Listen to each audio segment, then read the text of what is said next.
YouTube चॅनलचा वेळोवेळी अभ्यास करत करत धाडस बनवायला साधारणतः 2-4 वर्ष गेले.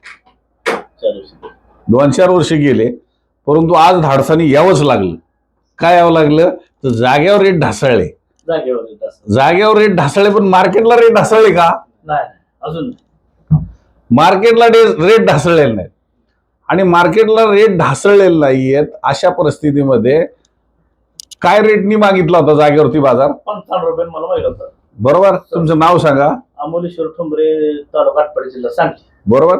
सांगली जिल्हा. म्हणजे आता हा बाउंड्री, कर्नाटक बाउंड्रीचे हे सगळे माल आणि सोन्यासारखे माल, एकदम चमकदार माल जर 50-55 रुपयांनी जर मागत असतील. मला रात्री संभाजीनगरवरून फोन होता, 50-55चा रेट होता. मी म्हटलं अजून मी 50-55 गोटीच्या खाली माल विकलेला नाहीये, आणि हे सत्यात तुम्ही आज अनुभवलं. हा, समोर पट्टे आहेत. आणि ह्याच्यात कुठेही आपल्याला कुणाची लाभाडी करायची नाही. आज 82 रुपये ऍव्हरेज पडली त्यांना. 82 रुपये 82 रुपये जर ऍव्हरेज पडत असेल आणि 50-55 मागत असतील, आणि त्यातनं रिजेक्शन थोडं फार का ना काहीतरी निघणार ना.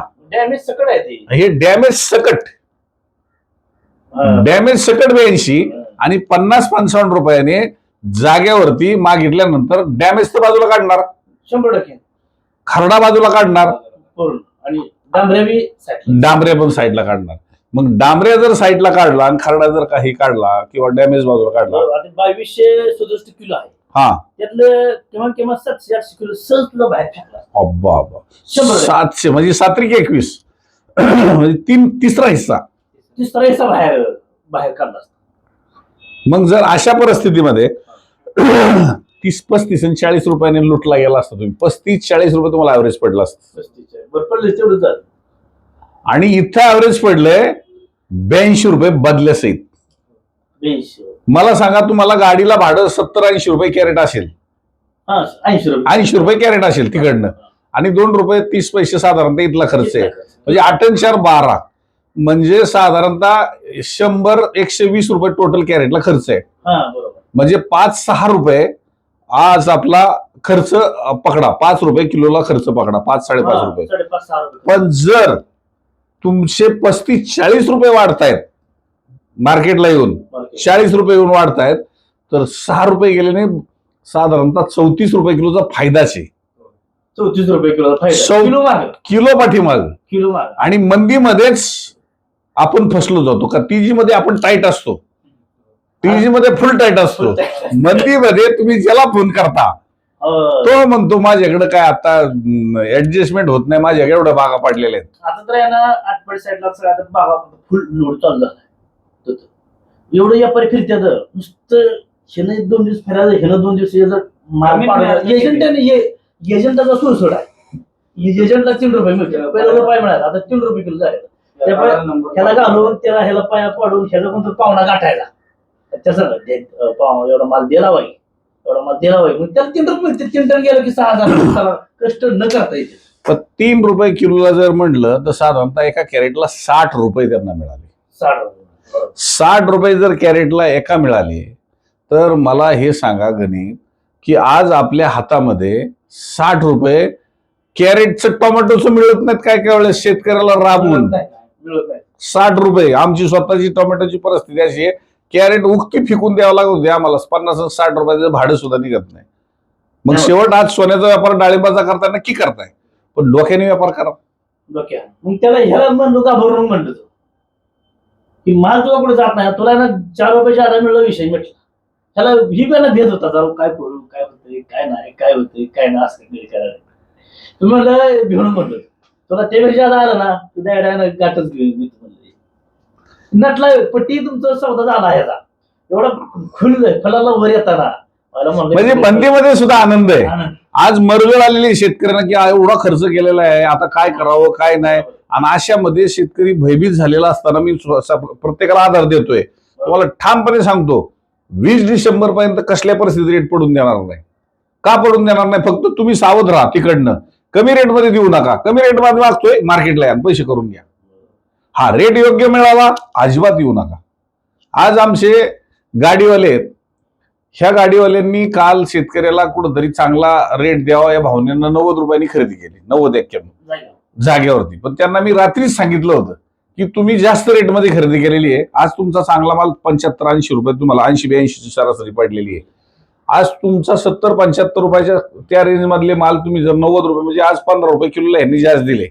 पण ह्यांचा जीव शेतकऱ्यात अडकलेला किंवा गाडीवाला धंदा जरी केला तरी कधी व्यापाऱ्याच्या नजरेने पाहिलं नाही आणि आज ते फसले. पण शेवट आपली माणसं धाडस करत नाही, तिथेच थोडंसं आपण रिवर्स होतो, अजिबात धाडस करतच नाहीत धाडस.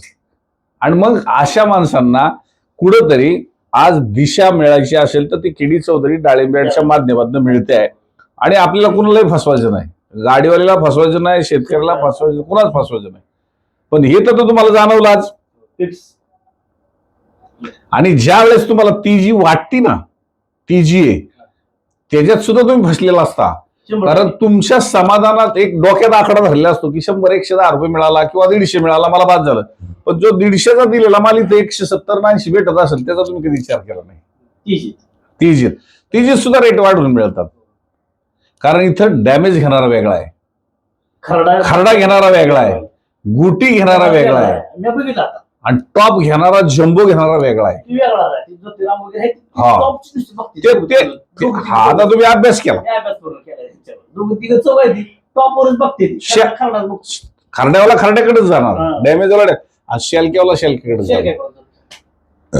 त्यामुळं आज सांगली जिल्ह्यातून आलेल्या शेतकऱ्यांना कुठंतरी नवजवान युवक या डाळिंबाकडे आकर्षित होत आहेत आणि कुठंतरी शेती करायला पाहत असताना कुठंतरी हे कंबरड मोडलं जाते.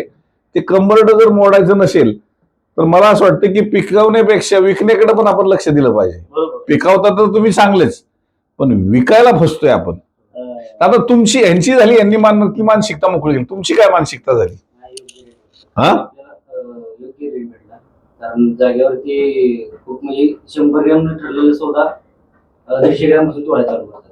100 ग्रॅमची गुटी घेतली नाही, फक्त म्हणते ती 100 ग्रॅम म्हणायचं आहे नसतं, फक्त 130 ग्रॅम 40 ग्रॅमचं बरं. शेतकरी मापन नाही ना, ग्रॅमचं माप तर ठेवलंय आपण, नाही ठेवलं, काटा पण नाही, हाताव करणार किती राहतील बोट वगैरे त्याच्या म्हणणार ती 3 बोट ही म्हणणार 2 बोट आहे ती एवढं द्या, पण ती बरं नाही ना तेवढं.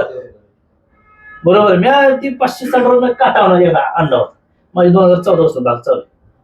मी काटावून ही चेक करतो, पण काय शेवटी फसवायचे फसतेच तर नॉर्मल टिकला असला बाहेर काढायचं तिथे जाते ना सर लॉट. म्हणजे हा एवढे त्रास याचा आहे, त्रास मला वाटतं. पण 2 दिवस घेतला आपण त्रास, तर आपण एवढं 6 महिने पिकवतो. 2 महिन्यासाठी बरं, डाळिंब ही वर्षात म्हणजे एकदाच पीक देते, एकदाच आपण पैसे घ्यायचे असतात. डाळिंब सरसारखी मिळत असते, एका पिकाची वर्षात एकच पीक येते ना, आणि ती पैसा एकदाच घ्यायला, पण ती करेक्टच घ्यायला पैसा. असो, बऱ्यापैकी शेतकऱ्यांना एक दिलासा या युट्यूब चॅनलच्या माध्यमातून मिळतोय. आणि तुमच्या नशिबानं माझ्यासारखा एक आडत्या हा नुसता पुण्याचा अभ्यास करत नाही तर वेगवेगळ्या राज्याचा अभ्यास करतोय. राजस्थानमध्ये आता काय घडतंय, गुजरातमध्ये काय घडतंय, आंध्रामध्ये काय चाललंय, कर्नाटकमध्ये काय चाललंय, महाराष्ट्रात काय चाललंय, याची घर बसल्या आम्ही जेव्हा माहिती देतोय त्याचा फायदा शेतकरी बांधवांना होतोय.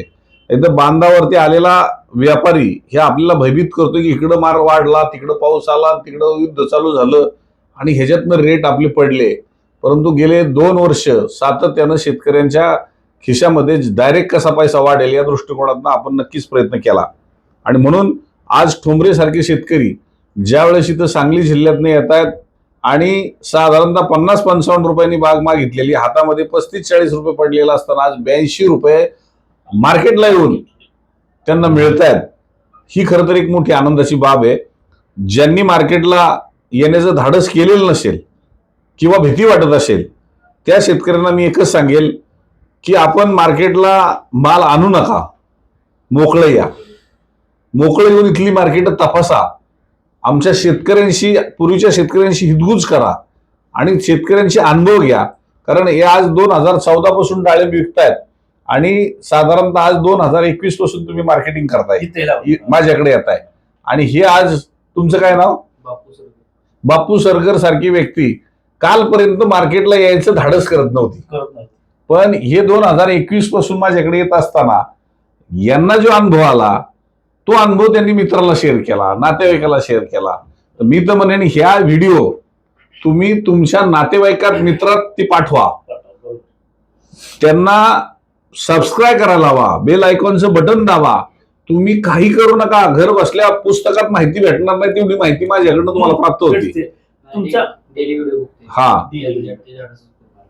हा मग तुमच्या व्हिडिओमुळे ना या पर्यंत आपला माल किती रुपये जाणार हे अंदाज कळतोय आपल्याला. आणि हे अंदाज सांगितलेले आहे की याच्यापेक्षा हे रेट असे राहणार आहेत आणि कुठेही बदल नाही. कोणत्या दिवशी मंदी होणार आहे हे सुद्धा मी सांगितलेलं आहे. परफेक्ट अंदाज. गणपतीच्या आधी ते 5 दिवस तुम्ही सांगितले ते सर्व त्या हिशोबानं रेट निघाली. दसऱ्यात बी तसंच झालं. दसऱ्याला तुम्हाला कुठल्या दिवशी थांबायचं, कुठल्या दिवशी काढायचं, गणपतीत कुठल्या दिवशी आपल्या दिवाळीत कुठल्या दिवशी थांबायचं, कुठल्या दिवशी काढायचं, हे परफेक्ट अंदाज येईल. आपण मंदीला सामोरं गेलो नाही. आज माझ्या शेतकऱ्याचा माल बागेमध्ये झाडाला जरी राहिला ना तर काय फरक पडत नाही 4 दिवस, पण तो मार्केटमध्ये आणल्या विकावाच लागतोय. मग थांबा ना, हळूहळू काढा, काय अडचण नाही. घाबरून जाऊ नका. मी सांगितल्याप्रमाणे हा चॅनल सबस्क्राईब करा, बेल आयकॉनचं बटन दाबा. जेवढा तुम्हाला मित्रत्वात, नात्यात सगळ्यांना ते मार्केटची माहिती घेण्यासाठी फायदेशीर ठरल. आणि मी कधी कुठं माझ्या फायद्यासाठी मी कधी शब्द सुद्धा वापरलेला नाही. जे करायचे ते माझ्या शेतकऱ्यासाठी करायचं. मला भरभरून परमेश्वराने दिलेलं आहे. एक राज्यात आपण चालत नाही, 4 राज्यामधून चाललेलो आहे. आपली एक छोटीशी आडत नाहीये, ते एक मोठं डाळिंब यार्ड असताना ते शेतकऱ्यांची हिताच आहे आणि म्हणून त्याचा फायदा करून घ्या. एवढंच या निमित्तानं सांगू इच्छितो. धन्यवाद.